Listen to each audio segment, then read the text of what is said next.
So these new Levo 4s came out last week and there is a lot to talk about. We have the Expert and the Pro model here. This one goes for 16,900 in New Zealand and the Pro version is 19,900 from memory. And then there is obviously the S-Works model right at the top for like 25,900, but these are the two models that we've got in for the store at the moment. And the Pro model is already sold and we're shipping that off today. That's why we're getting this video under our belt.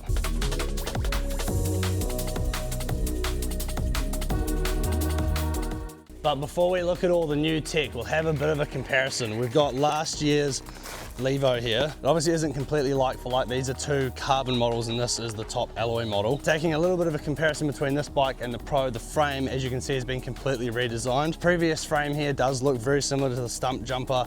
Very beefy down the bottom. If you look over to the carbon model, they've gone away with that completely. It's a much more clean and sleek design. Obviously with the carbon models as well, you're getting a much sleeker design. You've got no welds to look at or anything. It's very clean. But yeah, we'll have a look at some of the more impressive stats now. The specialized big selling point on these new Levo 4s is definitely power. There's more power.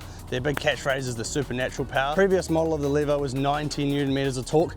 Both of these models, the non-S-Works one, go up to 101 Newton meters of torque, and the S-Works model is 111 Newton meters of torque, which is just crazy. And you think with that increase of torque that it would be really aggressive and loud.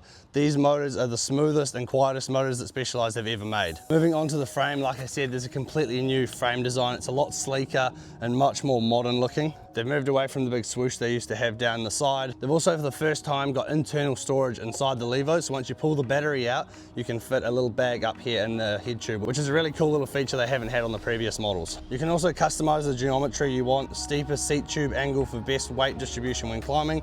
It really is a work of art. The next massive upgrade is the battery.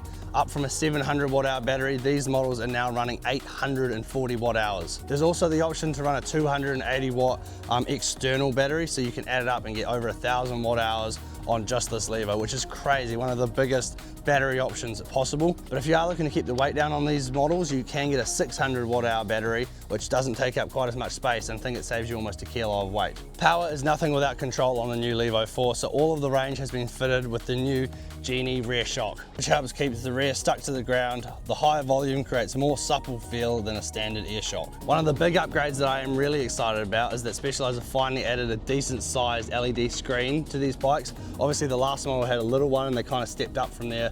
This one is basically like an Apple Watch. The display is 50% larger than the last model, and also the controller over here has a new toggle, which is much easier to scroll through all of your settings and connect it up to your phone. Turn the bike on and then scroll through all your modes and everything you want to have a look at. So yeah, welcome to the future of e-mountain biking. These bikes are just something else. Also, another little point to touch on is the integration on these frames is second to none. The last model was quite messy at the front. All the cables now run directly through the head tube here. It just makes for a much cleaner, more aesthetic look. Also, both of these models are running SRAM Axis, which I thought was a cool little bit, is that the Axis actually runs not off a battery like on a regular bike and like my gravel and road bike. It actually has a battery that slides in there, but actually connects up to the battery on the bike. So you don't have to worry about charging two separate batteries. It all runs off the one system. So I thought that was a really good little addition that I didn't really know until I got this bike out the box. And then yeah, obviously you've got your electric gears over here.